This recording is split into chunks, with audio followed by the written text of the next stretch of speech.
Captain Sarah Mitchell stood at attention in the briefing room, her hands clasped behind her back, as dozens of male pilots filled the chairs around her.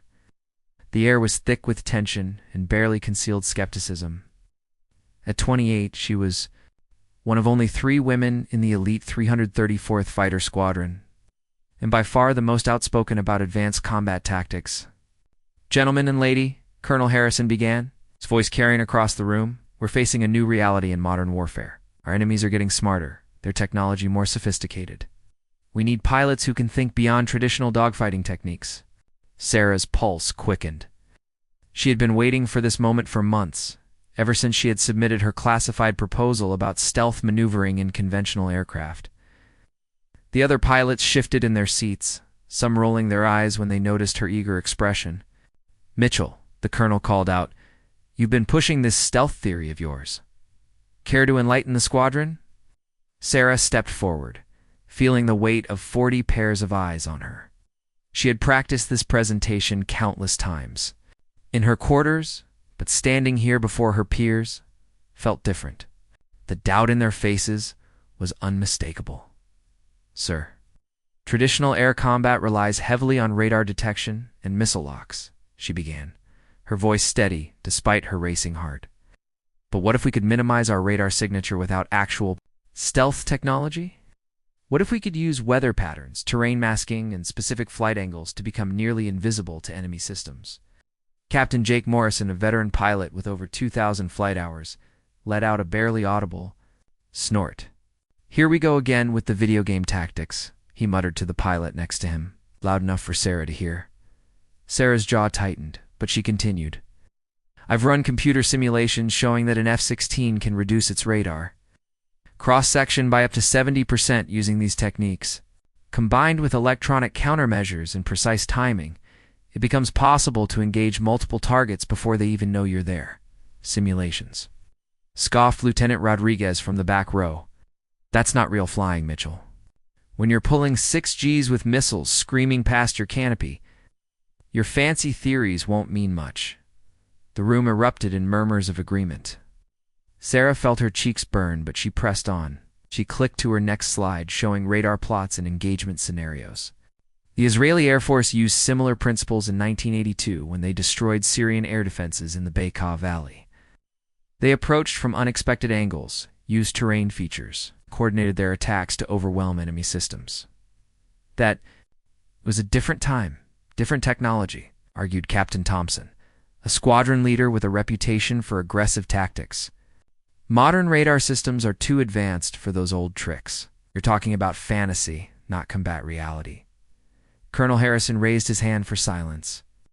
The room fell quiet, but Sarah could still feel the waves of skepticism rolling off her fellow pilots. She knew what they were thinking. She was the small-town girl from Iowa who had earned her wings through determination rather than natural talent. She wasn't part of their boys' club, and her unconventional ideas only made her more of an outsider. "Mitchell, your theories are interesting," the colonel said diplomatically. "But theories don't win air battles. Experience does. Training does. Split-second reflexes do." "With respect, sir," Sarah replied, her voice growing stronger. "Every major advancement in air combat started as a theory someone else thought was impossible. The energy maneuverability theory that revolutionized dogfighting was once considered radical too." Morrison stood up, his face flushed with irritation. "You want to talk about energy maneuverability? I've got 300 combat hours over Iraq and Afghanistan. I've actually been shot at by real SAMs, not computer pixels. Your book learning doesn't compare to real combat experience." The room fell silent. Sarah knew Morrison was right about one thing. She didn't have combat experience. None of the younger pilots did.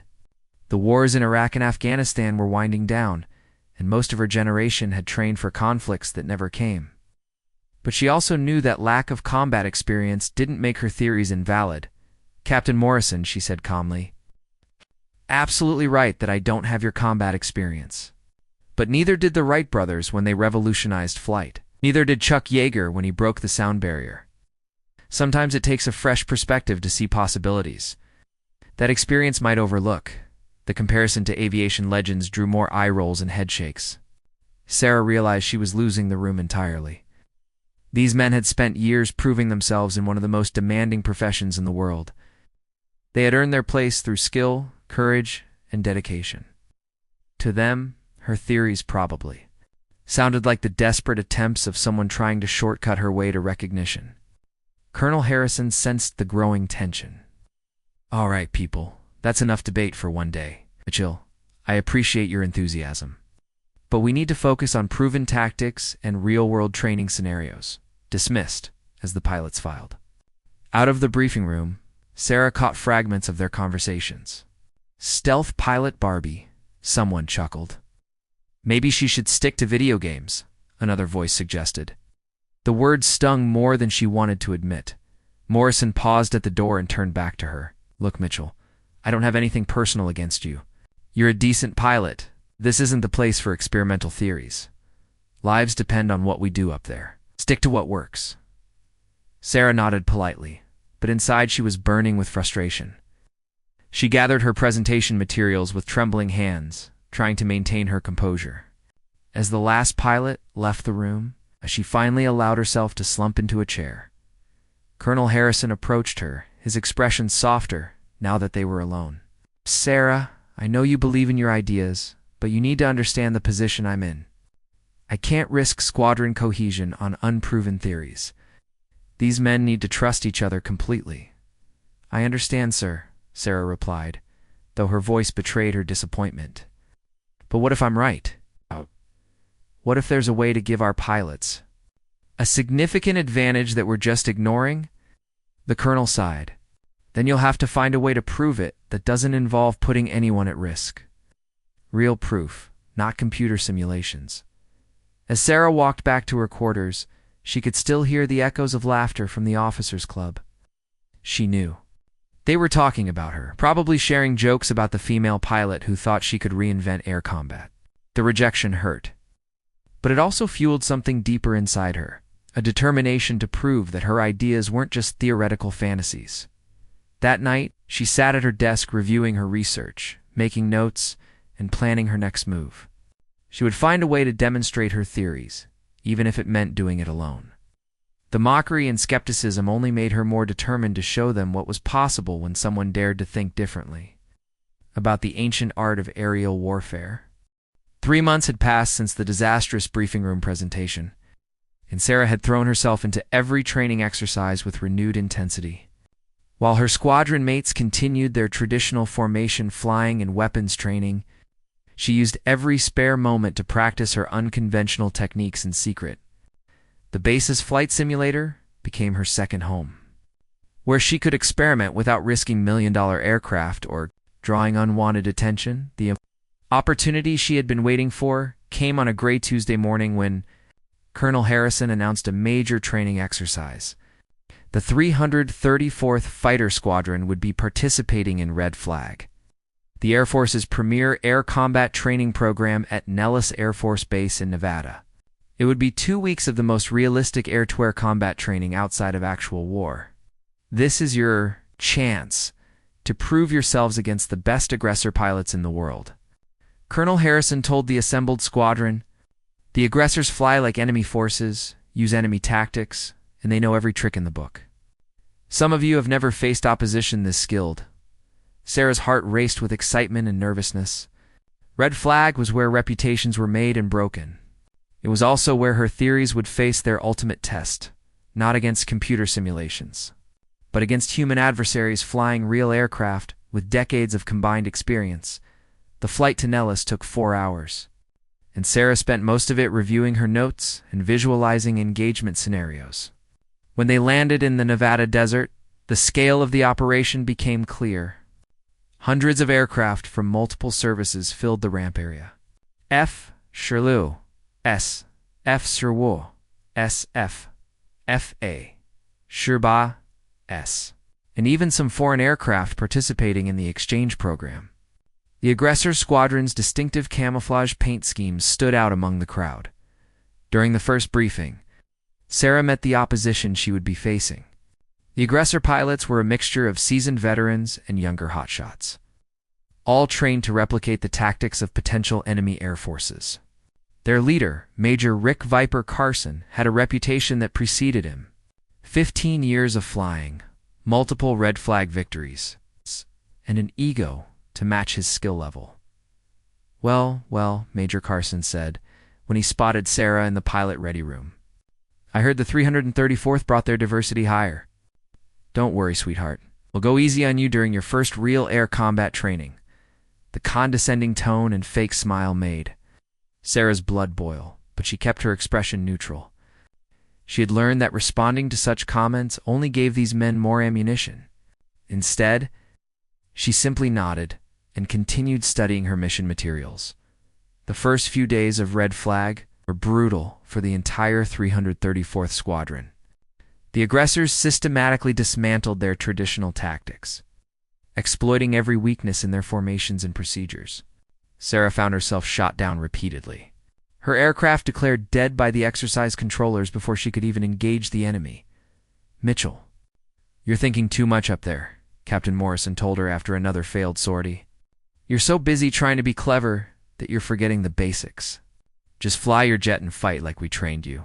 But Sarah knew the problem wasn't overthinking. It was that conventional tactics weren't working against these sophisticated opponents. The aggressors knew exactly what to expect from standard Air Force training. They could predict every move, counter every strategy, and exploit every formation weakness. On the 6th day of the exercise, something changed. During the morning briefing, Sarah noticed a weather report that caught her attention. A line of thunderstorms was moving through the area, creating heavy cloud cover and atmospheric interference that would affect radar systems. Most pilots saw weather as an obstacle to avoid. Sarah saw it as an opportunity. The mission called for a sweep of enemy fighters in a contested airspace. The 334th Squadron would launch 12 F-16s against an unknown number of aggressor aircraft. Sarah was assigned to the second flight, positioned as wingman to Captain Thompson, a role that typically meant following orders and staying in formation. As they climbed through the thick cloud layer, Etta made her decision. She keyed her radio mic. Thunder 2.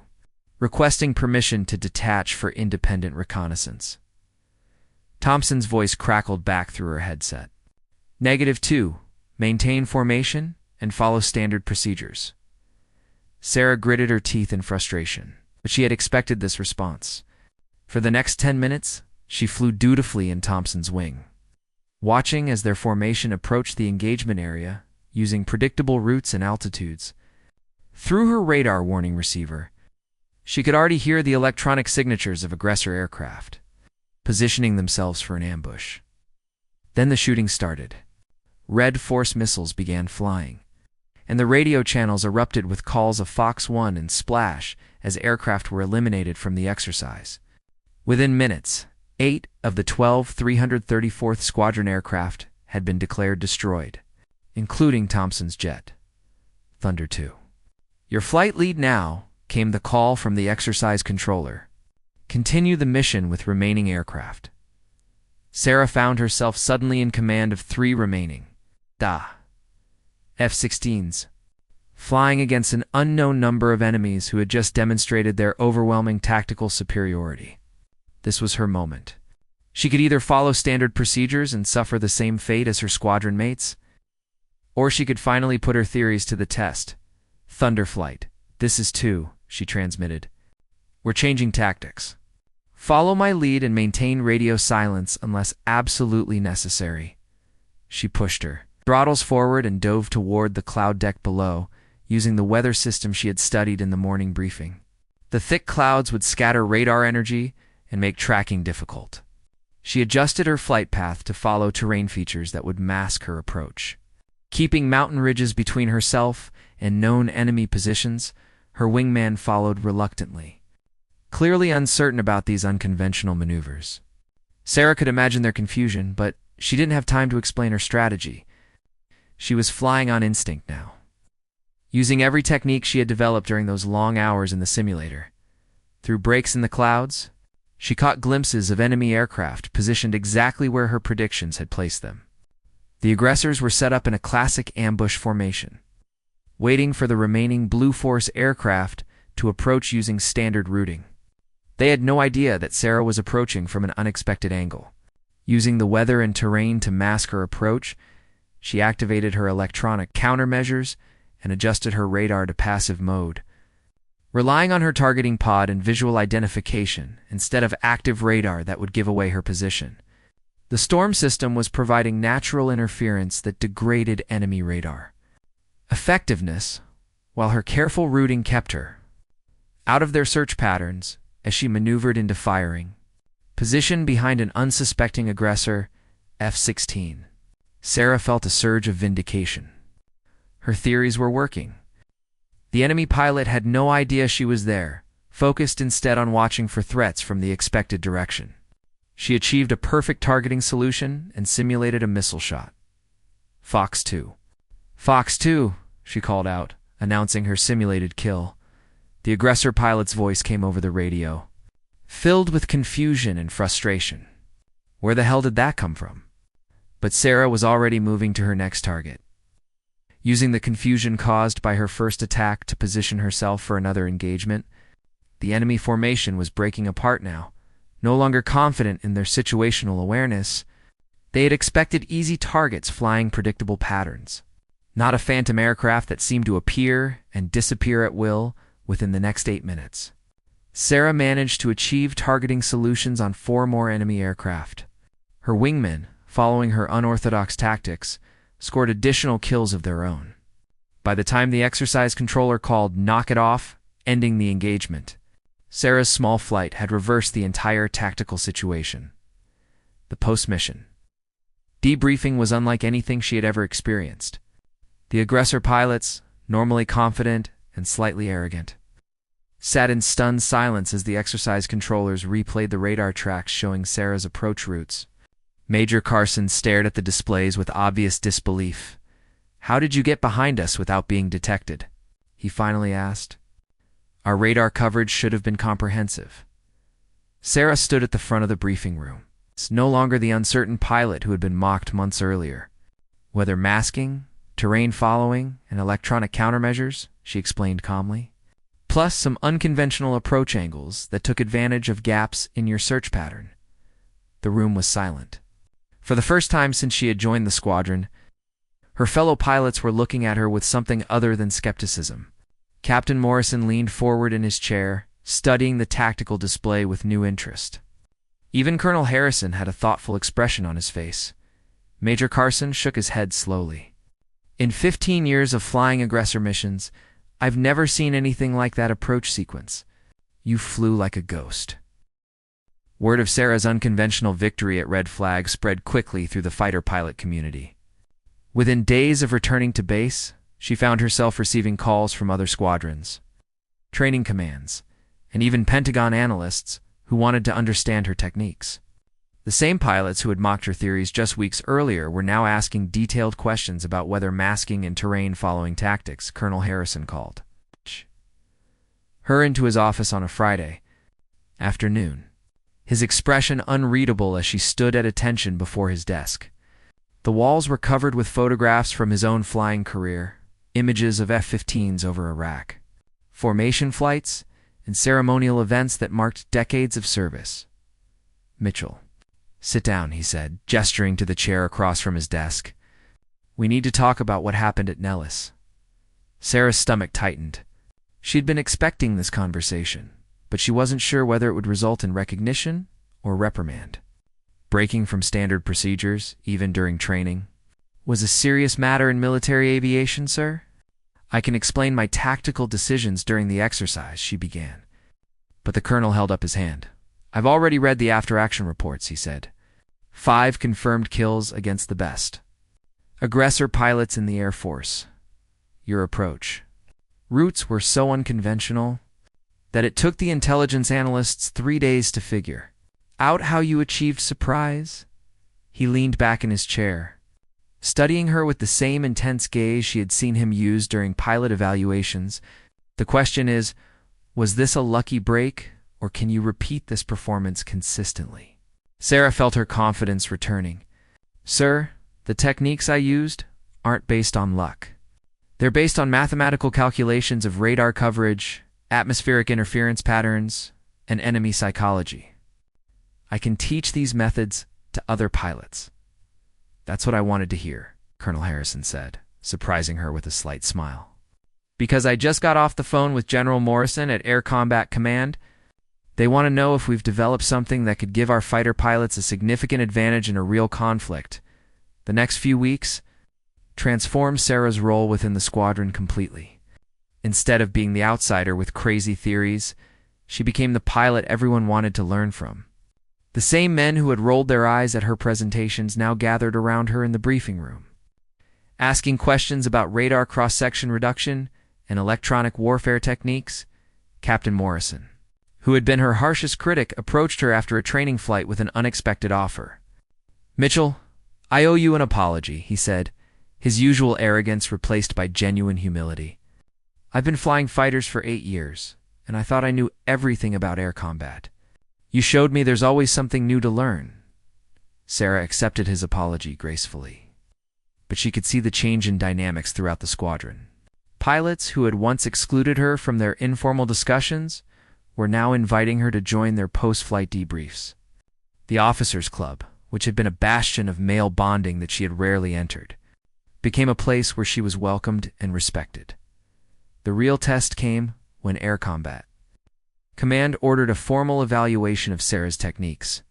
A team of test pilots, tactical analysts, and electronic warfare specialists arrived at the base to conduct a comprehensive study.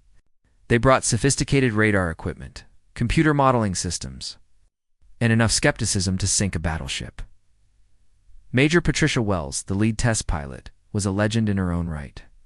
She had flown combat missions over Bosnia and Iraq, accumulated over 3,000 flight hours, and earned a reputation for methodical precision that had made her the Air Force's go-to pilot for weapons testing. If anyone could validate or debunk Sarah's methods, it would be Major Wells. "Captain Mitchell," Major Wells said during their first meeting, "I've reviewed your red flag performance, and I'll admit it was impressive. But one successful sortie doesn't prove a revolutionary new approach to air combat. We need to see if these techniques work consistently against different opponents."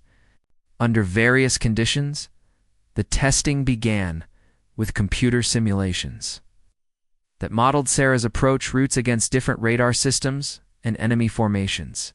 The results showed promise, but Major Wells remained skeptical. "Computers can't replicate the human factor," she explained. "Real combat involves split-second decisions, equipment malfunctions, and enemy pilots who adapt to your tactics." The live fly testing started the following week. Sarah found herself flying against a rotating cast of opposition pilots, each one briefed on her previous techniques and determined to counter them. The pressure was intense. Not only was her reputation on the line, but the entire future of tactical fighter operations could be influenced by these results. On the first test flight, she faced off against Major Wells herself, flying an F-15C configured to replicate advanced enemy radar systems. Sarah used a modified version of her red flag approach, taking advantage of a weather front moving through the area to mask her approach. The engagement lasted 12 minutes and resulted in Sarah achieving a successful targeting solution without being detected. "How is this possible?" Major Wells asked during the debrief, staring at the radar replay that showed Sarah's F-16 seemingly appearing and disappearing from the scope. "Our radar should have had continuous tracking on your aircraft." Sarah walked to the tactical display and began explaining her technique. "The key is understanding that radar isn't perfect," she said, pointing to specific moments in the engagement. "Atmospheric conditions, ground clutter, and the radar's own scanning patterns create blind spots. I'm not actually invisible, I'm just very hard to track consistently." She traced her flight path on the display, showing how she had used terrain features to mask her approach and timed her movements to coincide with the radar scan cycle.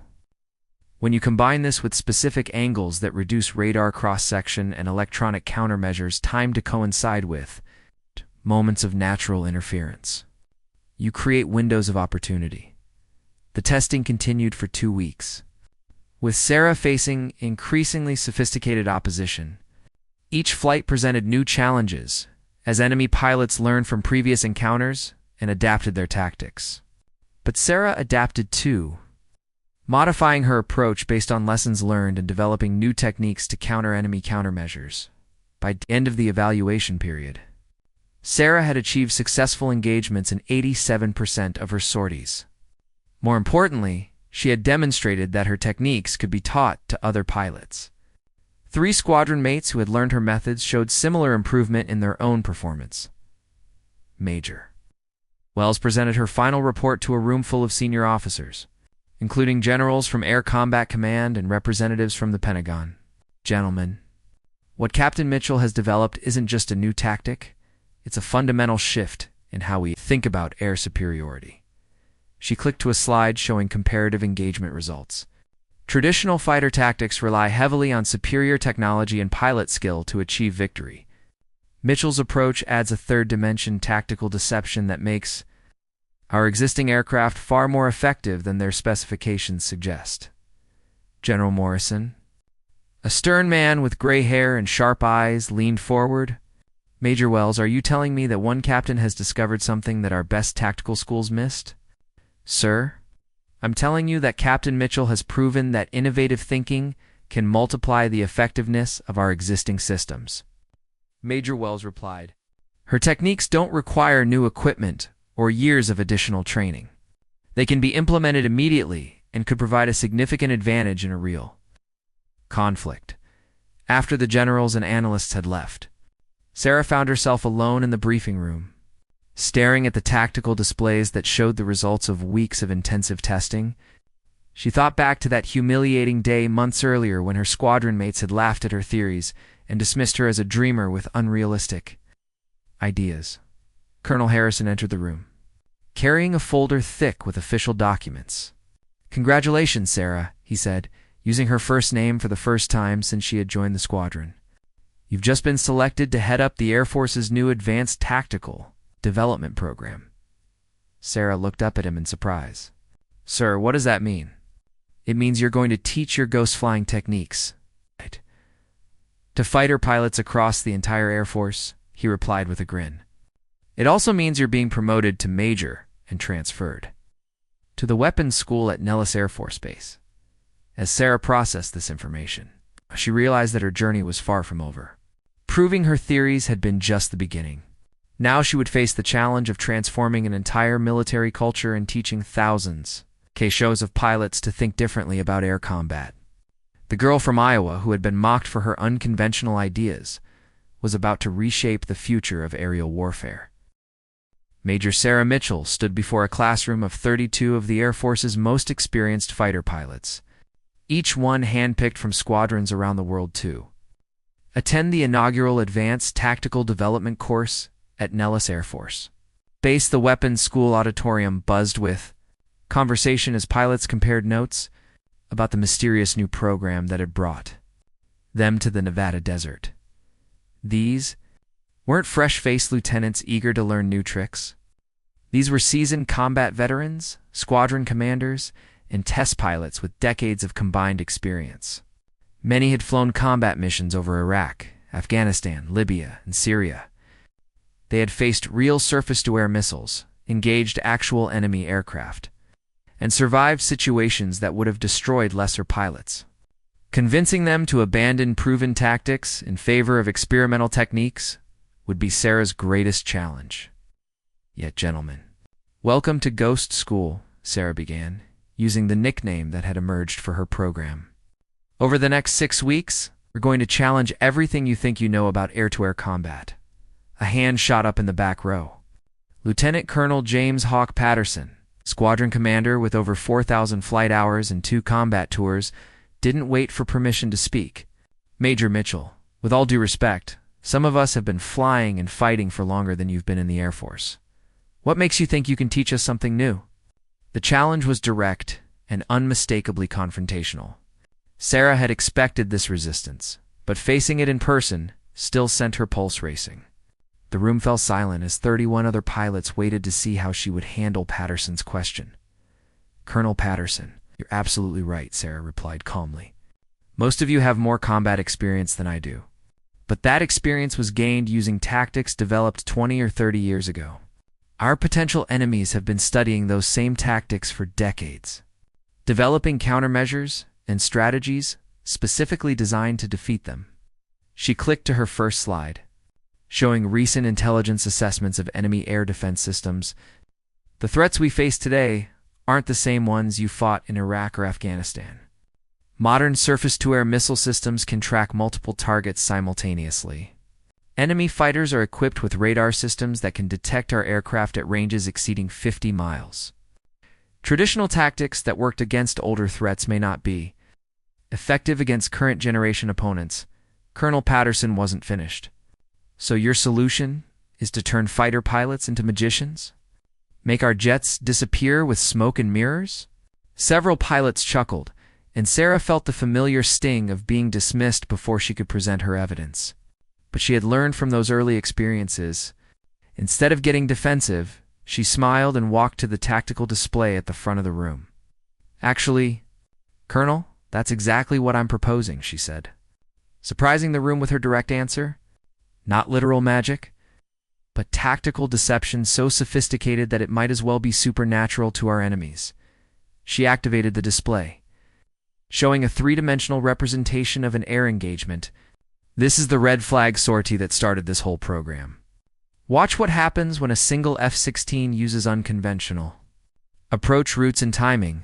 The pilots leaned forward as the replay showed Sarah's aircraft seeming to appear and disappear from enemy radar screens before, systematically eliminating 5 aggressor fighters. The room was quiet as the engagement played out, showing movements and tactics none of them had ever seen before. "Holy shit," whispered Captain Maria Santos, a test pilot from Edwards Air Force Base. "How did you get behind them without being detected?" "That's what we're here to learn," Sarah replied. "But first, I need you to forget everything you think you know about radar, electronic warfare, and tactical positioning. We're going to start from scratch." The first week of the course focused on understanding the limitations of modern radar systems. Sarah had the pilots study weather patterns, atmospheric interference, and the mathematical principles that governed electromagnetic wave propagation. It was more like an advanced physics course than traditional fighter pilot training. "This is bullshit," complained Major Rick Torres during a break. "I didn't become a fighter pilot to study meteorology textbooks. I want to learn how to fly and fight, not calculate atmospheric ducting coefficients." But gradually, the pieces began to fit together. As the pilots understood how radar systems worked at a fundamental level, they began to see the possibilities Sarah was describing. They learned about ionospheric reflection, ground clutter, and the way certain atmospheric conditions could create natural stealth effects. The second week moved to flight simulators, where the pilots could experiment with Sarah's techniques without risking real aircraft. The initial results were mixed. Pilots accustomed to aggressive, direct approaches struggled with the patience and precision required for ghost flying. Several simulator sessions ended with frustrated pilots crashing their virtual aircraft while attempting complex, terrain-following maneuvers. Lieutenant Colonel Patterson was among the most vocal critics. "This isn't how real air combat works," he argued after a particularly difficult simulator session. "In a real fight, you don't have time for these elaborate approach routes. You need to close with the enemy quickly and engage with superior firepower." Sarah nodded thoughtfully. "Colonel, you're describing the tactics that worked against opponents with inferior technology and training. But what happens when you face an enemy with equivalent or superior systems? What happens when your traditional advantages no longer apply?" She brought up a classified intelligence briefing about advanced Chinese and Russian air defense systems. The pilots studied radar specifications and missile capabilities that matched or exceeded their own equipment. For many of them, it was the first time they had seriously considered facing opponents with technological parity. "The point isn't to replace aggressive tactics entirely," Sarah explained. "It's to add another dimension to your tactical thinking. Sometimes the direct approach is correct, but sometimes survival and mission success require a more subtle approach." The breakthrough came during the third week, when Colonel Patterson successfully completed a complex simulator mission using Sarah's techniques. He had approached a heavily defended target area by following a specific flight path that used mountain ridges and weather patterns to mask his approach. His virtual F-16 had penetrated sophisticated air defenses and eliminated multiple targets without being detected. "Son of a bitch," Patterson muttered as he climbed out of the simulator. Sweat beading on his forehead despite the air-conditioned facility. It actually worked. Word of Patterson's success spread quickly through the class. If the most skeptical pilot in the group could master these techniques, others reasoned, perhaps there was something to Sarah's methods after all. The simulator sessions became more focused as pilots began to understand the principles behind the tactics. The fourth week involved live flying, exercises against increasingly sophisticated opposition. Sarah had arranged for the Navy's Top Gun school to provide adversary pilots flying FA-18 Super Hornets equipped with the latest radar and electronic warfare systems. The exercises were designed to replicate the most challenging air combat scenarios her students might face in a real conflict. The results were dramatic. Pilots who had struggled with traditional approaches began achieving successful engagements using Sarah's ghost flying techniques. More importantly, they were surviving encounters that would have been fatal using conventional tactics.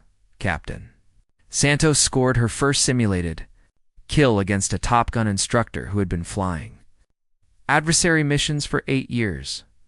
"I still can't believe it worked," she said during the debrief. "I was right behind him for over 3 minutes before he knew I was there." As the 5th week began, Sarah noticed a fundamental shift in her students' attitudes. The skepticism and resistance had been replaced by genuine enthusiasm for learning new techniques. Pilots who had initially dismissed her theories were now pushing the boundaries of what was possible, developing their own variations and improvements. The final week involved a comprehensive exercise where the students would face off against a mixed force of Air Force aggressors, Navy adversary pilots, and civilian contractors flying foreign aircraft types. It would be the ultimate test of everything they had learned, conducted under the most realistic conditions possible, short of actual combat. "Remember," Sarah told her students before the final exercise, "you're not trying to prove that these techniques work in every situation. You're proving that they work when conventional approaches would fail. Choose your battles wisely." As she watched 32 of the Air Force's best pilots prepare for their final exam, Sarah reflected on the journey that had brought her to this moment. From the mocked outsider with theoretical ideas to the instructor reshaping air combat doctrine, she had proven that innovation could emerge from the most unexpected places. The radio crackled with the voice of the exercise controller.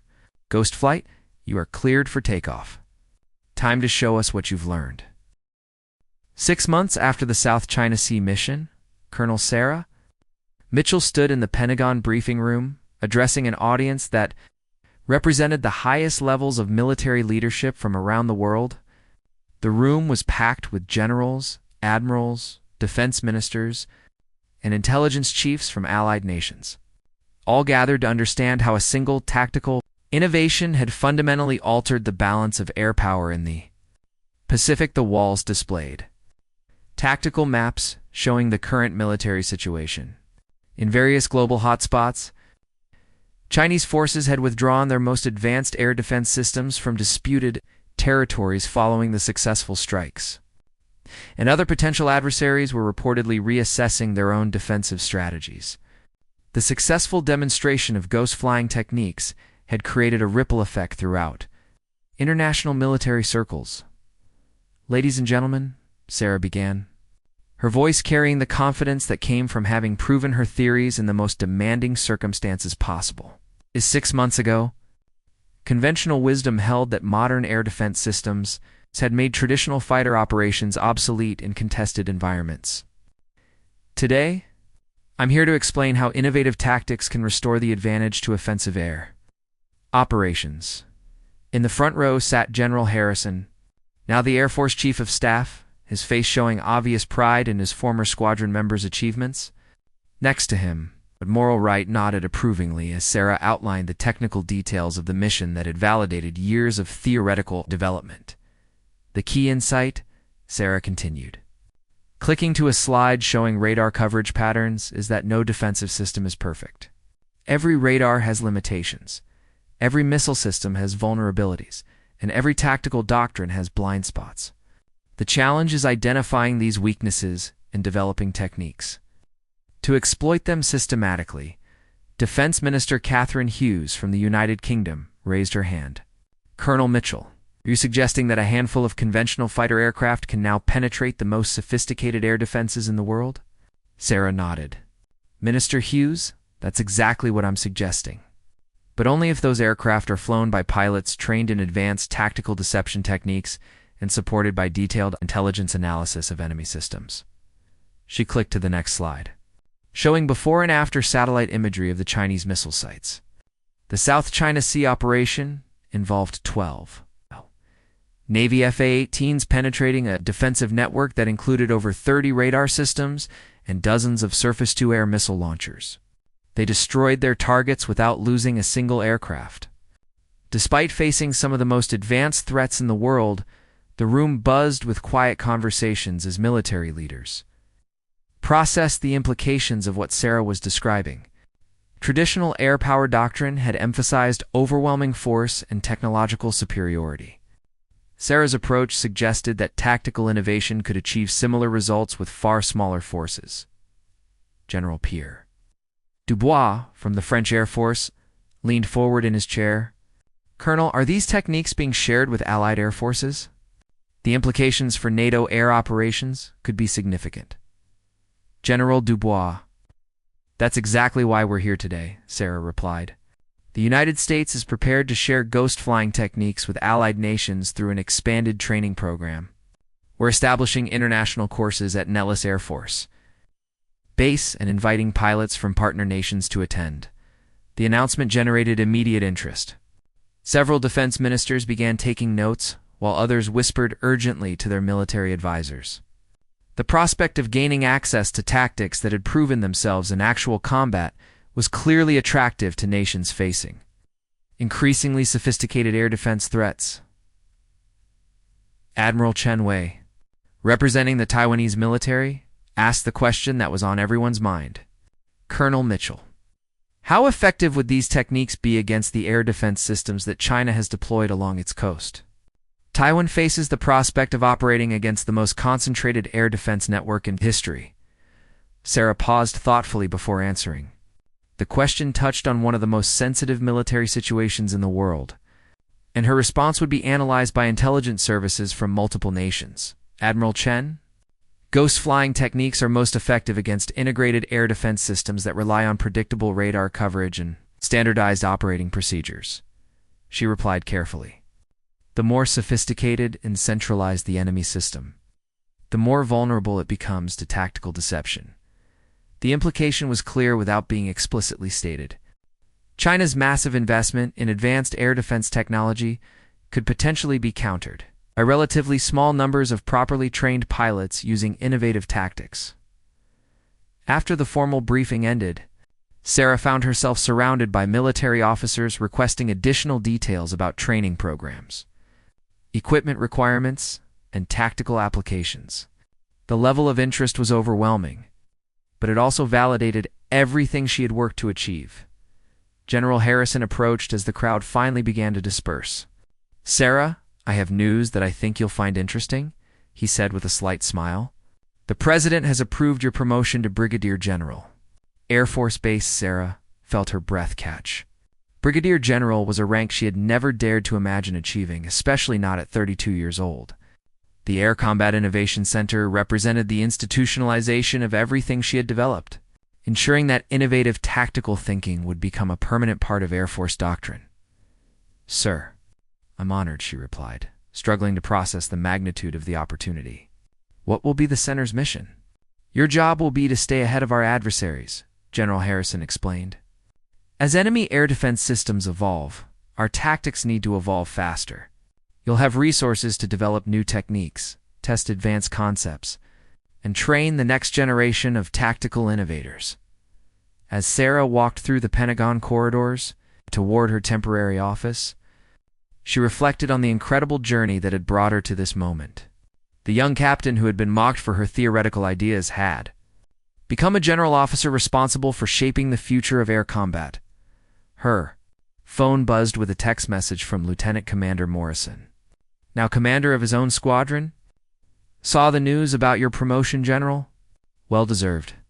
The Navy pilots you trained last month are already using ghost techniques in training exercises. You've changed everything. Similar messages arrived from pilots around the world who had attended her courses or studied her techniques. The international community of tactical aviators had embraced her innovations with an enthusiasm that sometimes surprised her. Ideas that had once seemed radical were now becoming standard operating procedures. But Sarah knew that her greatest challenge still lay ahead. Success in the South China Sea had proven that ghost flying worked against current threats. But potential enemies were already adapting their systems and tactics. The constant evolution of military technology meant that innovative thinking had to be a continuous process, not a one-time breakthrough. That evening, as she sat in her hotel room overlooking the Potomac River, Sarah opened her laptop and began outlining plans for the Air Combat Innovation Center. She envisioned research programs that would stay decades ahead of emerging threats, training systems that would teach pilots to think beyond conventional limitations, and international partnerships that would ensure Allied forces maintained their tactical advantage. The girl from Iowa who had dreamed of flying fighters had not only achieved that goal, but had fundamentally changed how fighter pilots thought about their profession. Her theories had been tested in the crucible of actual combat and proven successful against the most sophisticated opposition. More importantly, she had demonstrated that innovation could emerge from unexpected places and challenge the most entrenched conventional wisdom. The mockery and skepticism she had faced early in her career had only strengthened her determination to prove that new ideas could triumph over old assumptions as she began drafting her first report as the newly promoted Brigadier General Mitchell. Sarah smiled at the irony. The same colleagues who had once laughed at her claims about stealth flying were now requesting copies of her training materials and competing to attend her courses. The ghost pilot, who had silently defeated 15 enemy systems in a single engagement, had become the most influential, tactical thinker of her generation. And this was just the beginning of a career dedicated to ensuring that American air power would always stay one step ahead of any challenge. The red phone in Sarah's office at Nellis Air Force Base rang at 0347 hours on a Tuesday morning in March. She jolted awake from her desk where she had fallen asleep reviewing tactical reports. Her coffee cold and her computer screen still glowing with aircraft performance data. The secure line's harsh ring could only mean one thing: somewhere in the world, a crisis was unfolding that required immediate attention from the highest levels of military command. Major Mitchell. Ghost school, she answered, instantly alert despite the early hour. Major. This is General Harrison at the Pentagon, came the familiar voice of her former squadron commander. Now wearing stars and working in the highest circles of Air Force leadership, I need you to grab your gear and get to Andrews Air Force Base within 4 hours. You're flying to the Pacific immediately. Sarah's pulse quickened. General Harrison's tone carried the weight of genuine urgency, not the routine crisis management that characterized most military operations. Sir, what's the situation? Chinese forces have established a no-fly zone around the Spratly Islands, he replied tersely. They've moved advanced surface-to-air missile systems onto disputed territory and are challenging our freedom of navigation flights. 3 hours ago, they fired warning shots at a Navy reconnaissance aircraft. The President wants options that don't involve a full-scale military confrontation. Sarah grabbed her flight suit from the closet as she processed the implications. The Spratly Islands dispute had been simmering for years, but if the Chinese were now willing to fire on American aircraft, the situation had escalated beyond diplomatic solutions. What's my role in this, General?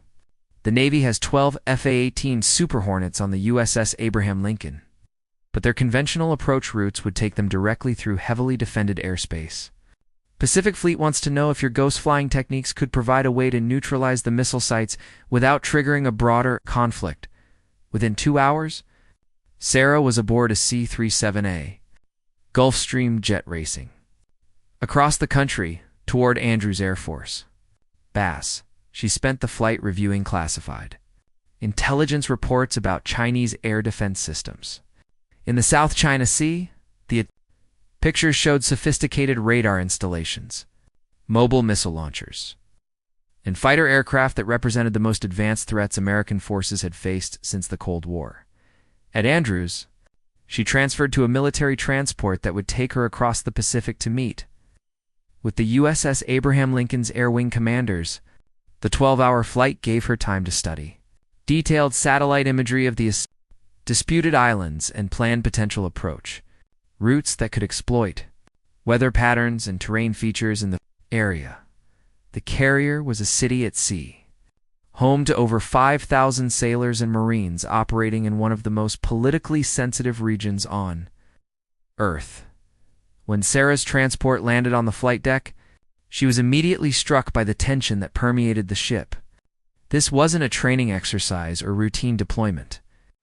Everyone aboard knew they were potentially hours away from the first major air combat engagement involving American forces in decades. Commander Lisa Park, the Air Wing's operations officer, met Sarah at the base of the island's superstructure. "Major Mitchell, welcome aboard the Lincoln. I've read about your techniques, but I'll be honest, some of our pilots are skeptical about trying experimental tactics in a real combat situation." Sarah followed Commander Park through the maze of passages that led to the ship's tactical planning center. "I understand their concerns, Commander, but I've also studied the intelligence reports about those missile sites. Conventional approach routes would result in heavy casualties before the first bomb hit its target." The briefing room was packed with pilots, intelligence officers, and senior commanders from across the battle group. Admiral Thomas Wright, commanding the Lincoln Strike Group, stood at the head of the table reviewing satellite photographs and weather reports. He looked up as Sarah entered, his expression serious but welcoming.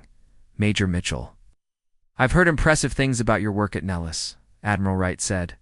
"The question is whether ghost flying techniques designed for Air Force fighters can work with Navy pilots flying different aircraft in a completely different environment." Sarah approached the tactical displays showing the South China Sea region. "Admiral, the principles are the same, regardless of aircraft type or operating environment. We're looking for ways to minimize radar detection and achieve surprise against a sophisticated air defense system." She began outlining her preliminary analysis of the tactical situation. The Chinese had positioned their missile sites to provide overlapping coverage of traditional approach routes, creating a defensive network that would be extremely difficult to penetrate using conventional tactics. But Sarah had identified potential weaknesses in their coverage, gaps that could be exploited by aircraft using her techniques. "The key is this: whether front moving through the area," she explained, pointing to the meteorological data. "It's creating atmospheric conditions that will degrade radar performance at specific altitudes and approach angles. Combined with these terrain features on the smaller islands, we can create approach routes that minimize detection until the last possible moment." Lieutenant Commander Jake Rattler Morrison, one of the squadron's most experienced pilots, studied the proposed flight paths with obvious skepticism. "Major, those approach routes take us through some of the most dangerous airspace in the region. If something goes wrong, we'd be flying directly into the teeth of their air defense system." "You're right, Commander Morrison," Sarah acknowledged. "These routes require precise timing and flawless execution. But the alternative is flying conventional approaches that Chinese radar systems have been designed specifically to detect and engage." Admiral Wright leaned forward. "Major, if we attempt this mission and it fails, we could lose multiple aircraft and potentially escalate the situation beyond our ability to control it. Are you confident these techniques will work against this level of opposition?" Sarah felt the weight of the moment. Everything she had worked for, every theory she had developed, and every technique she had proven came down to this critical decision. The lives of 12 Navy pilots and the potential for a major international conflict hung in the balance. "I'm confident that ghost flying gives us the best chance of mission success with minimal casualties," she replied. "But I'd like to fly the mission myself to demonstrate the techniques." The room fell silent.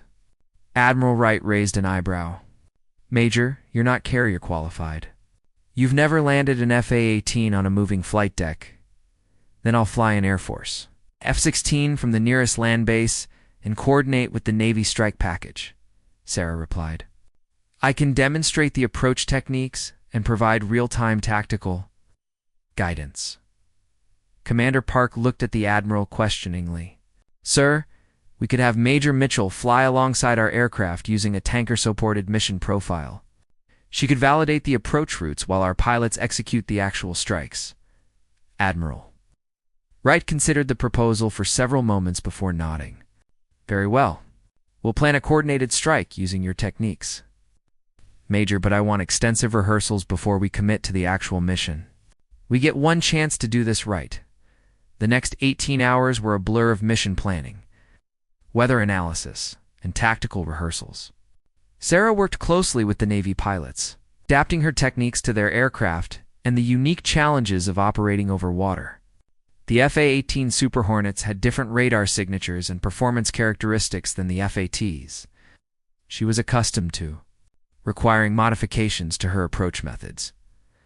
As dawn broke over the South China Sea, 12 Navy fighters and 1 Air Force F-16 launched from their respective bases, beginning an approach toward the disputed islands that would test everything. Sarah had learned about the art of invisible warfare. The success or failure of this mission would determine not just the immediate tactical situation, but the future of air combat doctrine for decades to come. The pre-dawn darkness over the South China Sea was broken only by the navigation lights of 13 aircraft flying in loose formation toward one of the most heavily defended pieces of real estate on Earth. Sarah's F-16 flew slightly ahead of the Navy strike package, her aircraft serving as both pathfinder and tactical coordinator for the mission that could determine the balance of power in the Pacific Ghost Lead. "This is Rattler 1, came Lieutenant Commander Morrison's voice over the encrypted radio channel. "We're passing through 20,000 feet. Weather front is exactly where your meteorological analysis predicted." Sarah checked her instruments and glanced at the tactical display showing the positions of all friendly aircraft. The storm system she had identified during mission planning was performing perfectly, creating the atmospheric interference needed to degrade enemy radar systems. But weather was only one component of her strategy. "Rattler flight, Ghost Lead," she transmitted. "Begin descent to assigned altitudes and activate electronic countermeasures on my mark. Remember, timing is everything for the next phase." Below them, the disputed islands appeared as dark shapes against the slightly lighter ocean surface. Intelligence reports indicated that Chinese forces had established radar sites on 3 separate islands, creating overlapping coverage zones that would detect any conventional approach. Sarah's plan required threading the needle between these coverage areas while using natural interference to mask their signatures. "Ghost led.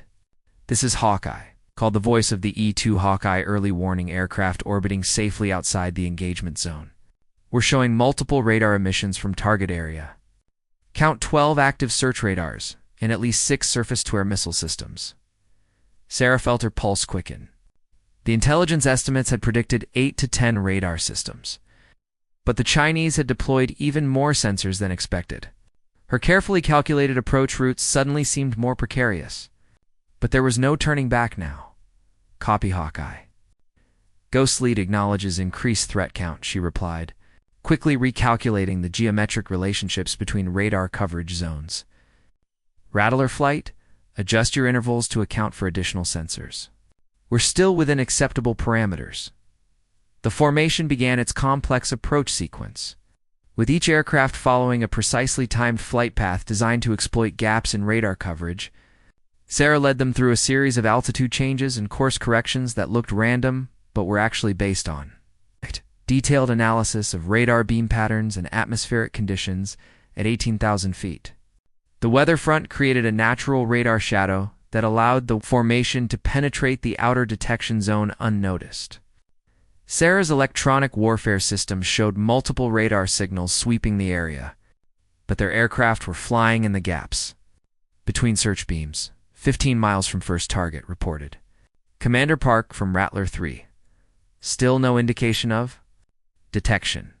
Sarah checked her tactical display and saw that they were approaching the most dangerous phase of the mission. The final approach to the missile sites would require flying through areas where radar coverage was heaviest. Relying entirely on the stealth techniques she had developed, Rattler flight. This is Ghost-led. Execute Phase 2 on my mark. Remember your altitude assignments and maintain precise timing. She paused, taking a deep breath. Mark. The Navy fighters separated into 4 3-aircraft sections, each targeting a different missile site.